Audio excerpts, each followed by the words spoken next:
नमस्कार साथियों, समसामयिक मुद्दों से संबंधित प्रश्नावली श्रृंखला के साथ मैं अमित आप सभी का स्वागत करता हूं। आज है 11 जून 2020 और आज के हमारे प्रश्न किन मुद्दों पर आधारित हैं, आइए सबसे पहले एक नज़र डालते हैं। राज कौशल पोर्टल का शुभारंभ किस राज्य ने किया है, इसके बारे में बात करेंगे पहले प्रश्न में। दूसरा प्रश्न आधारित होगा निजी अस्पतालों में कोविड-19 के इलाज हेतु शुल्क की सीमा के निर्धारण पर। तीसरे प्रश्न में हम बात करेंगे सबसे ज्यादा कमाई करने वाले सेलिब्रिटी के बारे में। चौथे प्रश्न में हम बात करेंगे कि कौन सा देश कोरोना वायरस से मुक्त होने वाला पहला देश बन गया है। पांचवें प्रश्न में हम बात करेंगे मजबूती एवं लचीली ऊर्जा प्रणाली के विकास करने की पहल पर। छठा प्रश्न आधारित होगा ईज ऑफ डूइंग बिजनेस में एक सुधार करने हेतु कार्यक्रम पर। वंदे उत्कल जननी को राज्य गान का दर्जा किस राज्य ने दिया है, इसके विषय में बात करेंगे सातवें प्रश्न में।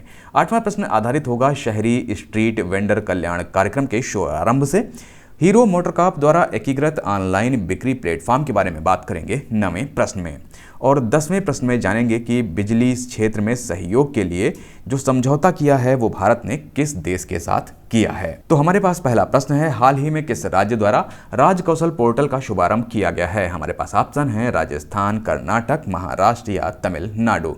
तो यहाँ पर जो इसका सही उत्तर है वो है ए, राजस्थान। राजस्थान सरकार द्वारा राज्य कौशल पोर्टल और ऑनलाइन श्रमिक रोजगार विनिमय की शुरुआत की गई है। इस पोर्टल को सूचना और प्रौद्योगिकी विभाग और राजस्थान कौशल और आजीविका विकास निगम द्वारा विकसित किया गया है, जिसका उद्देश्य प्रवासी श्रमिकों के लिए अवसरों की उपलब्धता में सुधार करके उद्योग और मजदूरों के बीच के फासले को कम करना है। हमारे पास अगला प्रश्न है, निम्नलिखित में से किस राज्य द्वारा निजी अस्पतालों में कोविड-19 के इलाज हेतु लिए जाने वाले शुल्क की सीमा तय कर दी गई है। हमारे पास ऑप्शन है कर्नाटक, तमिलनाडु, मध्य प्रदेश या उत्तर प्रदेश। तो यहाँ पर जो इसका सही उत्तर है वो है बी, तमिलनाडु।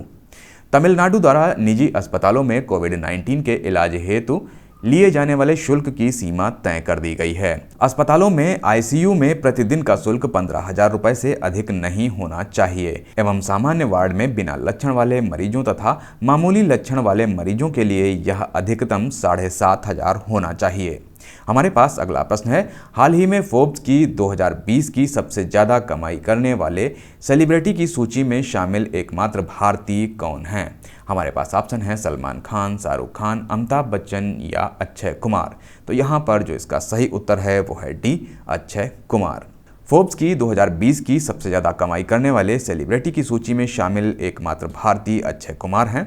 इस साल की 100 लोगों की लिस्ट में अक्षय कुमार 365 करोड़ रुपए की कमाई के साथ 52वें नंबर पर हैं। इस सूची में काइली जेनर ने प्रथम स्थान प्राप्त किया है। उन्होंने पिछले 12 महीनों में $590 मिलियन की कमाई की है। हमारे पास अगला प्रश्न है, हाल ही में किस देश ने खुद को कोरोना वायरस से मुक्त घोषित कर दिया है। हमारे पास ऑप्शन है जापान, मोंटेनेग्रो, न्यूजीलैंड या इरिट्रिया। तो यहाँ पर जो इसका सही उत्तर है वो है सी, न्यूजीलैंड। न्यूजीलैंड के स्वास्थ्य मंत्रालय ने न्यूजीलैंड को कोरोना वायरस से मुक्त घोषित किया है। न्यूजीलैंड ने यह उपलब्धि 75 दिनों के प्रतिबंधों के बाद प्राप्त की है, जिसमें लगभग 7 सप्ताह का सख्त लॉकडाउन भी शामिल है।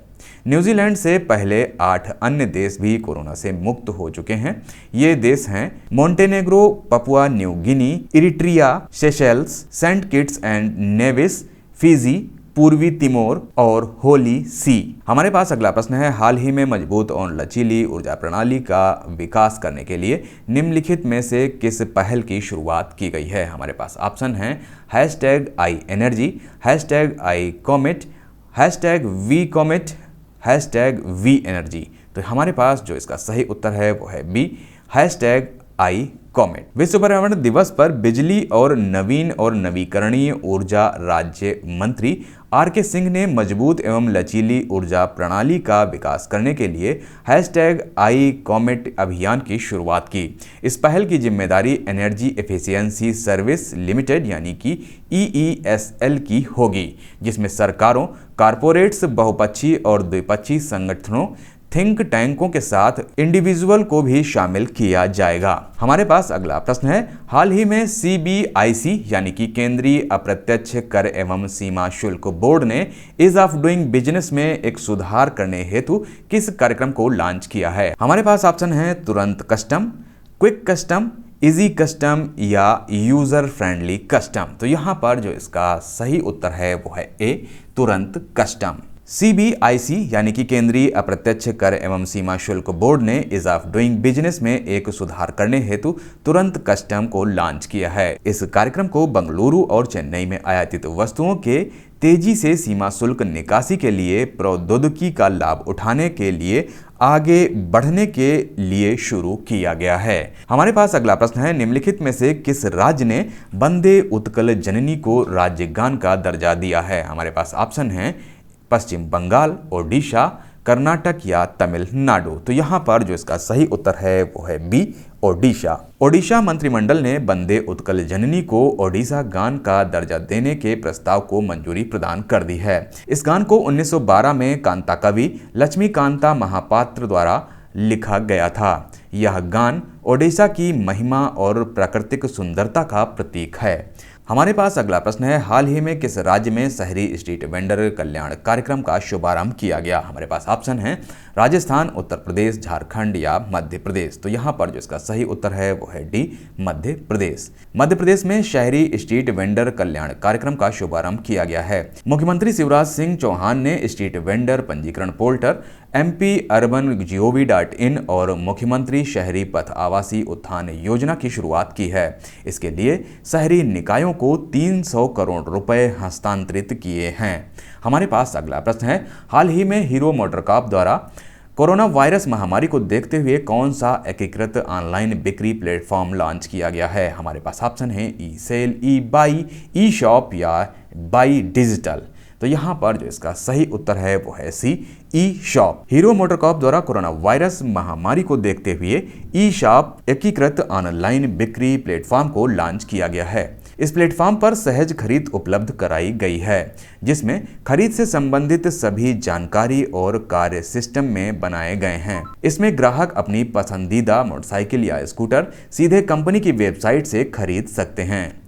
हमारे पास अगला प्रश्न है, हाल ही में भारत ने किस देश के साथ बिजली क्षेत्र में सहयोग के लिए समझौता ज्ञापन पर हस्ताक्षर किए हैं? हमारे पास ऑप्शन है फिनलैंड, डेनमार्क, स्वीडन या नॉर्वे।